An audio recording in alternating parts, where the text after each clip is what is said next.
ইসলামে মুরগি জবাই করা ও খাওয়ার বিষয়ে সুস্পষ্ট বিধান রয়েছে। কোরআনে আল্লাহ তাআলা বলেন, হে মানুষ, তোমরা পৃথিবীতে যা কিছু হালাল ও পবিত্র তা থেকে খাও। মুরগি হালাল প্রাণীর অন্তর্ভুক্ত, তাই সঠিক নিয়মে জবাই করলে তা খাওয়া বৈধ।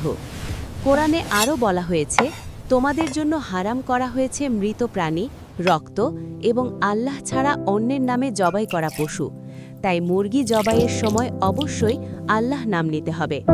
রাসূলুল্লাহ সাল্লাল্লাহু আলাইহি ওয়াসাল্লাম বলেছেন, তোমরা যখন জবাই করো তখন উত্তমভাবে জবাই করো, ধারালো ছুরি ব্যবহার করো এবং প্রাণীকে কষ্ট দিও না। হাদিস থেকে বোঝা যায়, মুরগি জবাইয়ের সময় মাথা কিবলামুখী করা, বিসমিল্লাহ বলা, শিরা কেটে রক্ত বের হতে দেওয়া এবং অপ্রয়োজনীয় কষ্ট না দেওয়া সুন্নাহ পদ্ধতি। এসব শর্ত পূরণ হলে ইসলামে মুরগি জবাই করা ও খাওয়া সম্পূর্ণ হালাল ও বৈধ।